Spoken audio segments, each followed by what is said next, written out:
Jesús, te quiero, te adoro, te doy gracias por haberme creado, por haberte hecho hombre, por haber muerto y resucitado por mí, por la Eucaristía y la confesión, por la Iglesia, la Virgen y los santos, por las cosas que tengo, porque puedo ayudar a los demás, por el afecto que recibo.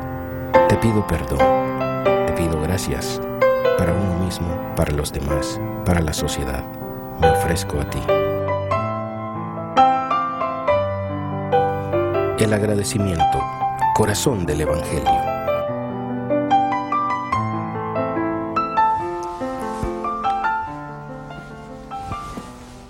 Hola amigos, de nuevo estamos aquí para hacer un capítulo más de esta serie dedicada a intentar motivarles a ustedes y a que se conviertan en motivadores de otros desde la perspectiva del agradecimiento a Dios. Intento dirigir su mirada, hacerles contemplar el amor de Dios, para que llenen su corazón de ganas de amar, para que superen por arriba y no por debajo el temor o el interés, para que se conviertan en verdaderos cristianos, en aquello que Cristo quiso para sus discípulos, personas que transitan por el puente de la religión, que van de la orilla de Dios a la orilla de los hombres y de la orilla del hombre a la orilla de Dios, y que lo hacen movidos por gratitud y no, repito, por miedo o por interés. Hasta ahora, en los capítulos anteriores, en las semanas precedentes, he tenido la oportunidad de hablarles a ustedes de algunas características de ese amor de Dios, y lo he hecho a propósito de cosas de las que se habla muy poco. Primero porque normalmente cuando pensamos en el amor de Dios, cuando le preguntas a cualquier persona, a un niño sobre todo, ¿por qué crees que Dios te ama? Te dicen, porque Dios me ama porque tengo a mi familia, por ejemplo. Bueno, ¿y qué ocurre si un día no tienes a tu familia? Entonces Dios no te ama. Dios me ama porque tengo salud. Bueno, ¿y qué ocurre cuando tienes una enfermedad? Entonces Dios no te ama. No, Dios me ama y tenemos que buscar aquella roca firme sobre la que construir nuestra casa, que estemos absolutamente seguros, que pase lo que pase, enfermemos, empobrezcamos o muramos, sin embargo podemos estar seguros de que Dios nos ama. Y les he invitado a contemplar los aspectos de los que menos se habla acerca del amor de Dios y de los que incluso en algún caso hasta podrían parecer contraproducentes o que no son verdaderamente motivo de agradecimiento, sino que son motivo de otra cosa, hasta de temor. He dirigido su mirada en las semanas precedentes hacia la contemplación de Dios como creador, de Dios como Señor y también de Dios como juez.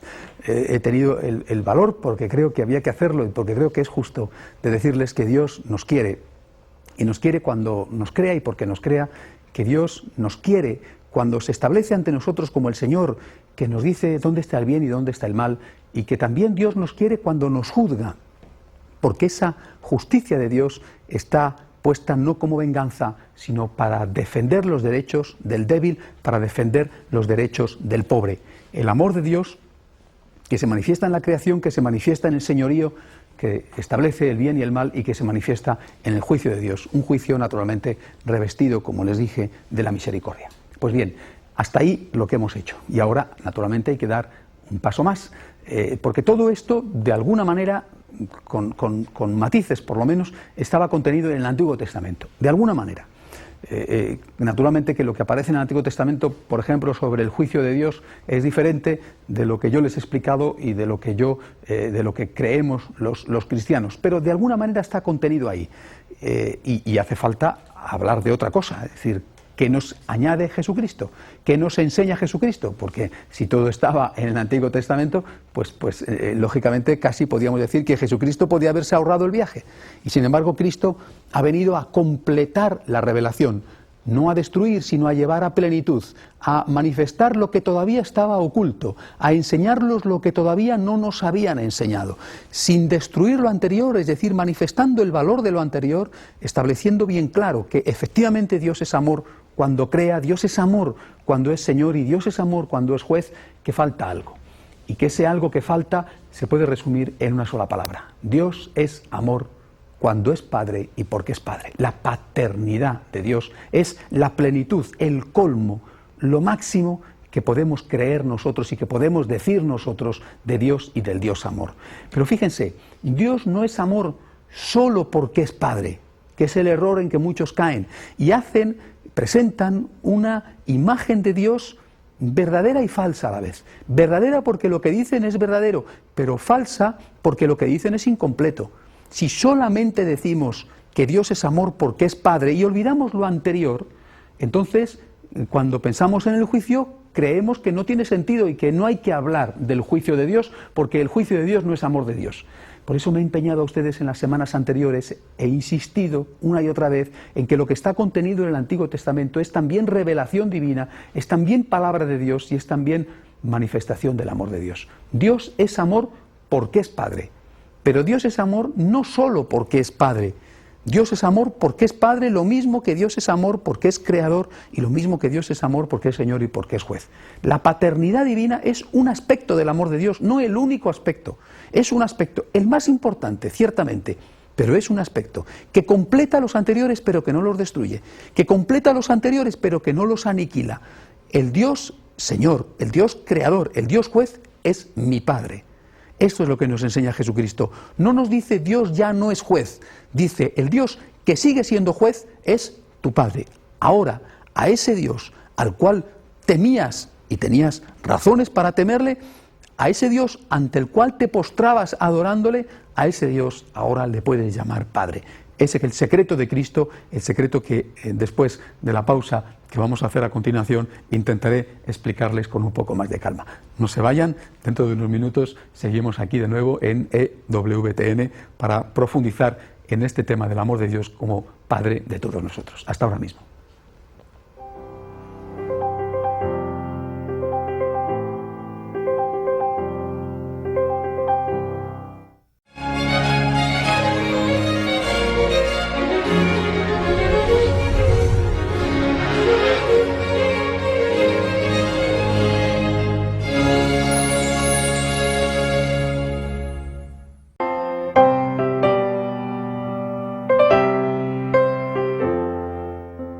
Dios es amor siempre, y Dios es amor también porque es Padre y no solo porque es Padre. Esto es exactamente lo que nos enseñó Jesucristo. Cualquier otra cosa es una manipulación y es en el fondo una reducción. Dios es amor cuando me crea, Dios es amor cuando me enseña que el bien y el mal no los puedo manipular, que son lo que Él estableció que fueran lo que está contenido en la propia naturaleza de las cosas. Dios es amor cuando es juez y cuando defiende con su juicio, con su justicia, a los débiles y a los pobres, a los que han visto conculcados sus derechos. Dios es amor cuando es misericordia y naturalmente, y por encima de todo, Dios es amor cuando es Padre.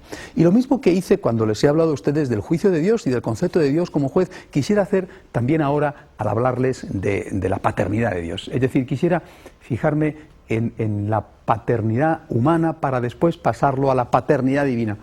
Y me encuentro de nuevo con un problema, por desgracia cada vez más frecuente.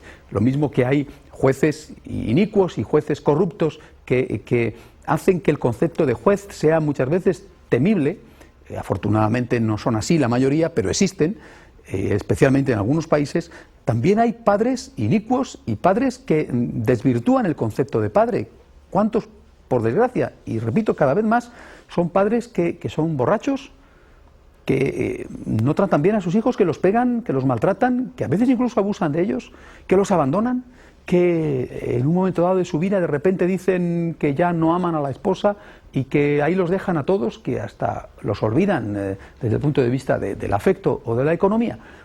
Con una cierta frecuencia, repito, por desgracia cada vez más, hay mucha gente que desvirtúa el concepto de paternidad, y cuando a algunos muchachos, o no tan muchachos, les pueden decir Dios es tu padre, y dicen no, por favor, mi padre no. ¿Por qué? Porque su padre ha sido un degenerado. Y entonces hablarles de Dios Padre no es precisamente hablarles del mejor modo posible que se les pueda hablar para hacerles entender el amor de Dios.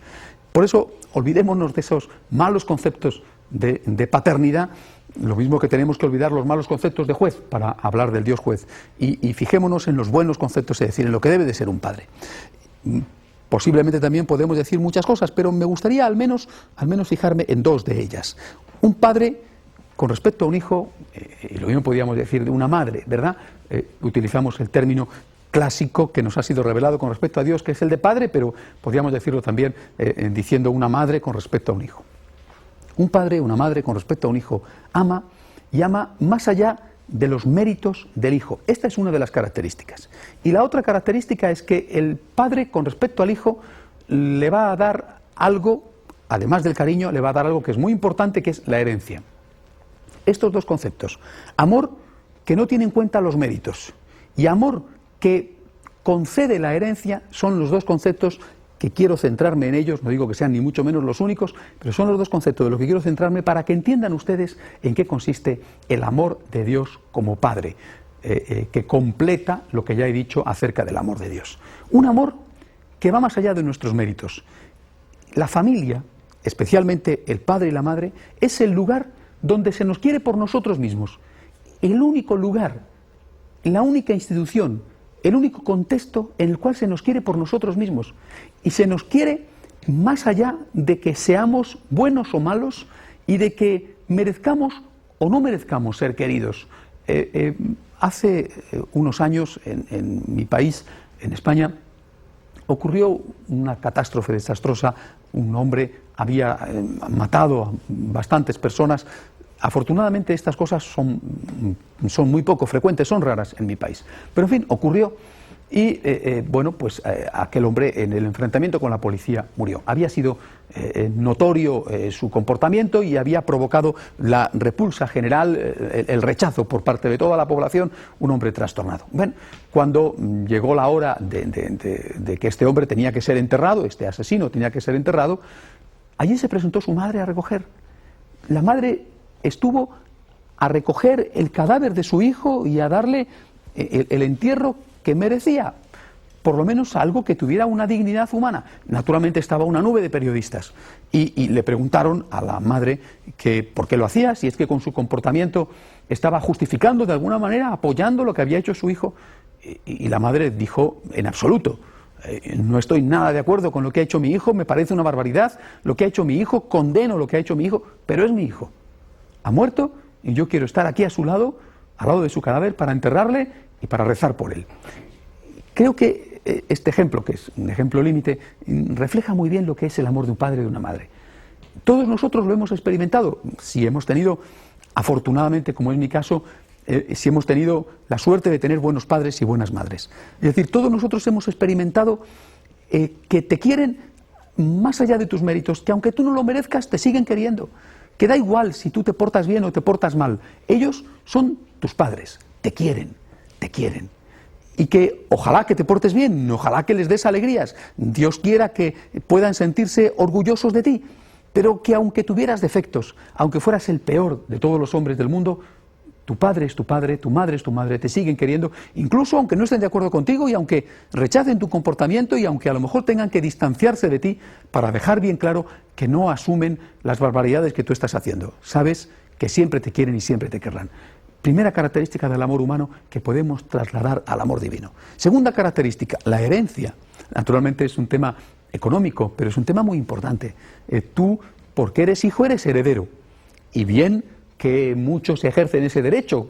Por desgracia, con mucha frecuencia, hay personas que no se acuerdan para nada de sus padres mientras viven y que después, a la hora de la muerte, sí que se presentan allí a decir: oye, que yo tengo derecho a la herencia, que una parte me corresponde. Bueno, pues este concepto de la herencia en la relación paterno-filial también es importante en la relación entre Dios Padre y nosotros.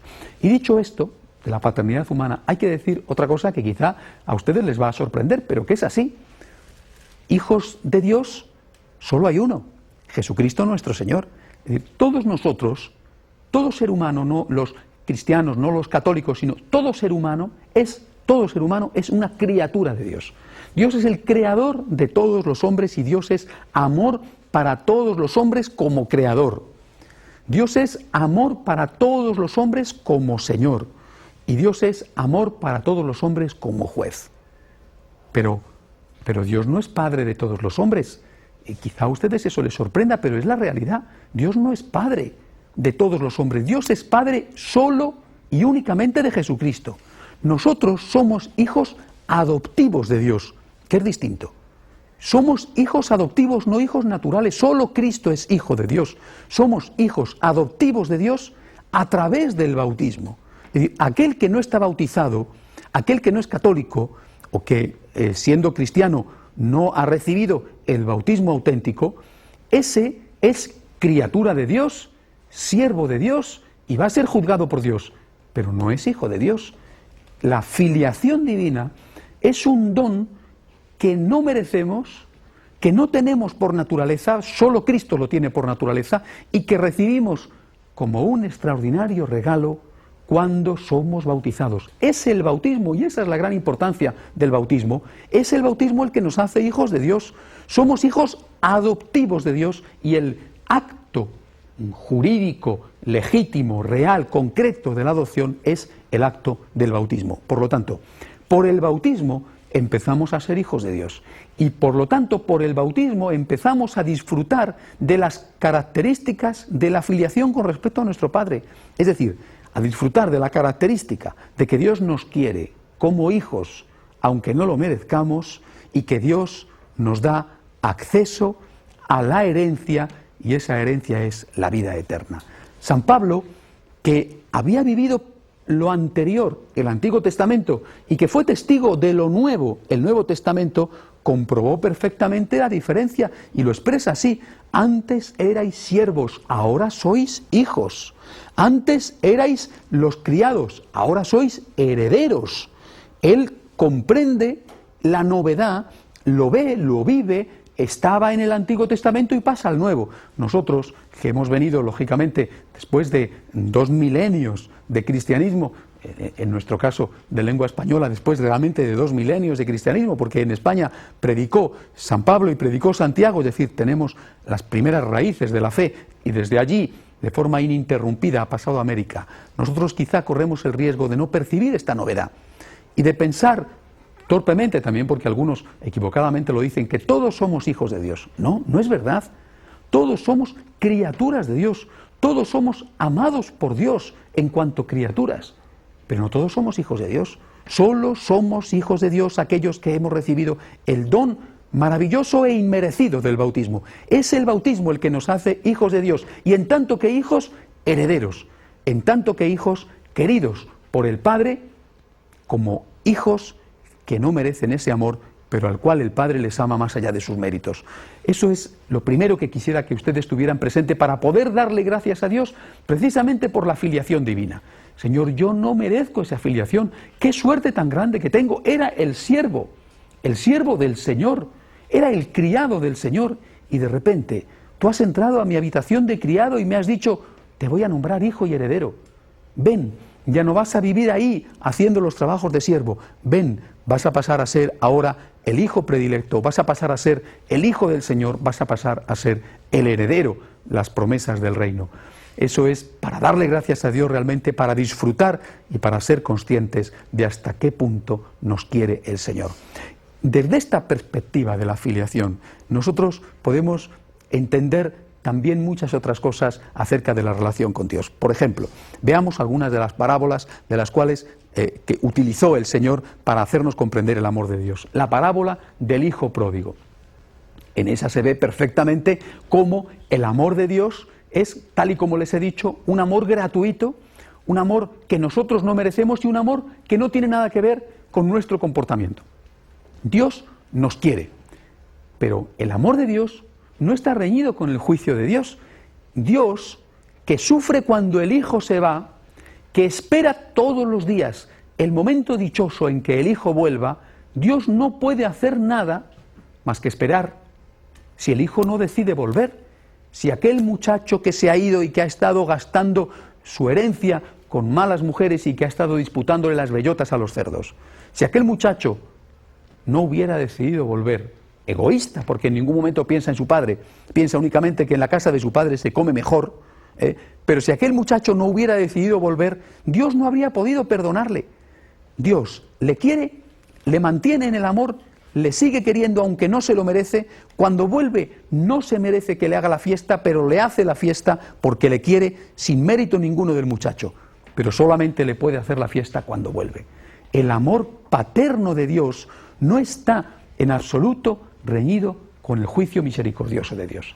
Cuando el pecador pide perdón, cuando el hijo pide perdón, entonces Dios perdona, entonces Dios tiene misericordia. Entonces el padre puede ejercer plenamente su paternidad y hacer una fiesta para acoger al hijo que vuelve a casa.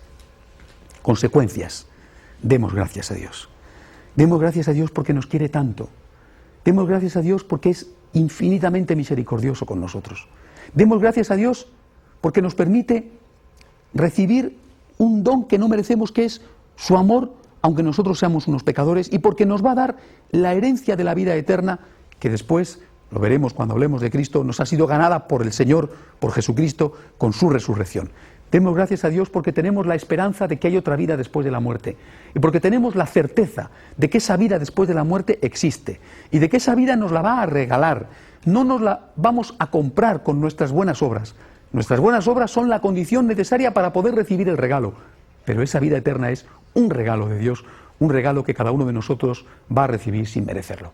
Démosle gracias a Dios y convirtámonos, una vez más se lo pido, una vez más se lo ofrezco, convirtámonos en personas que no solo agradecen, sino que son misioneros del agradecimiento. Vayamos predicando por el mundo el amor de Dios, vayamos diciéndole a la gente, no estés triste, Dios te quiere.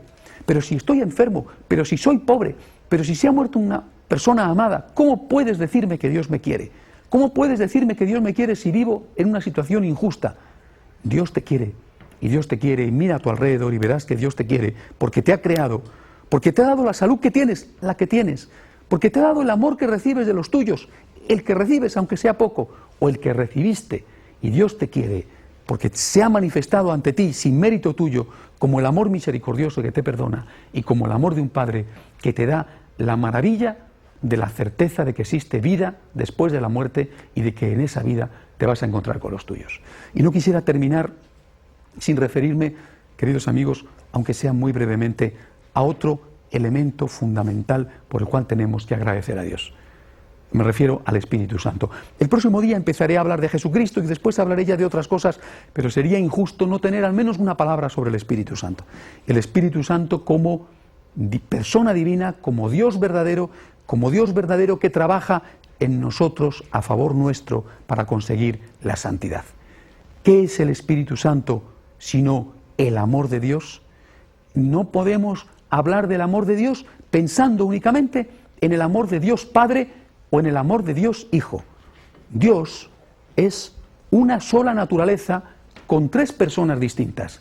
Y cada una de esas personas es amor exactamente igual, lo mismo que es igual en naturaleza y en dignidad. Dios Padre es amor, Dios Hijo es amor, lo veremos en los capítulos siguientes, Dios Espíritu Santo es amor. Y la característica del amor del Espíritu Santo es la santidad. El Espíritu Santo es también Espíritu santificador. Es el Espíritu que obra en nosotros la santidad, es el Espíritu que pone en nuestro interior el anhelo de alcanzar la santidad. Y también por eso tenemos que darle gracias a Dios. Además, la existencia del Espíritu Santo confirma la existencia de la Santísima Trinidad. Es decir, nos está mostrando el rostro familiar de Dios. Nos está mostrando que si bien Dios es unidad, un solo Dios, una sola naturaleza divina, Dios es también diversidad. Dios es también diferencia y respeto a las legítimas diferencias. Y esto es otro don. Si no fuera por la Santísima Trinidad, quizá nosotros tenderíamos a pensar que todo el mundo tiene que actuar y pensar de una manera.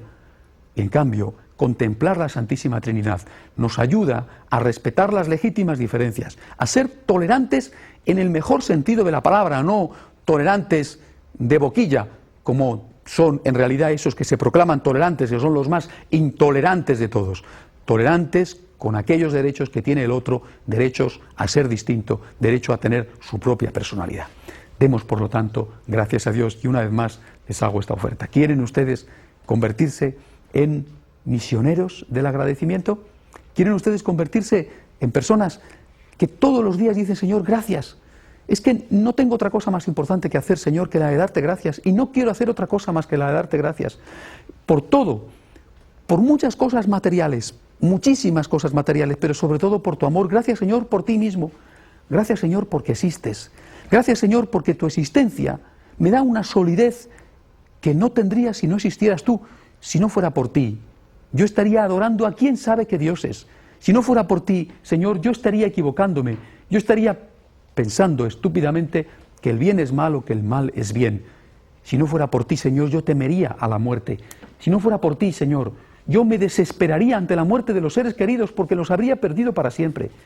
Si no fuera por ti, Señor, el complejo de culpa que tengo cuando he pecado me aplastaría y no tendría, Señor, la bendita y maravillosa certeza de tu misericordia. Gracias, Señor, por tu amor. Gracias, Señor, y por eso, porque te doy las gracias, quiero también ayudar a los demás a darles las gracias.